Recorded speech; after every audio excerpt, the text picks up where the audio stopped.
Okay, so I was at the face frame table yesterday, and I was using this spacer, and after I got done with the frame that I was building, I noticed that it was a 16th inch too big because there's glue buildup on the corner of the spacer, and it makes so that the spacing isn't accurate. Also,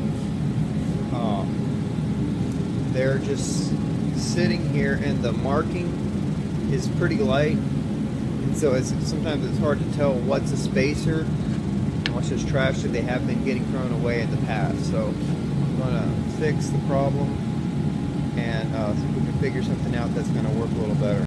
Alright, here I am back at the face frame table, and here is what I did to fix the problem with the glue on the spacers. So I cut new spacers. I marked them with a Sharpie so that it's very clear what they are. I also built this little library so that you can easily tell what they are and where they belong.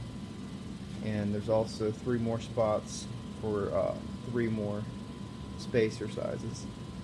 And the other thing I did was I put a Sharpie right here in this little hole, so that when we need to cut new spacers, which we should do pretty regularly, that everything is right here to mark the new spacer once it's cut. Go back in its place.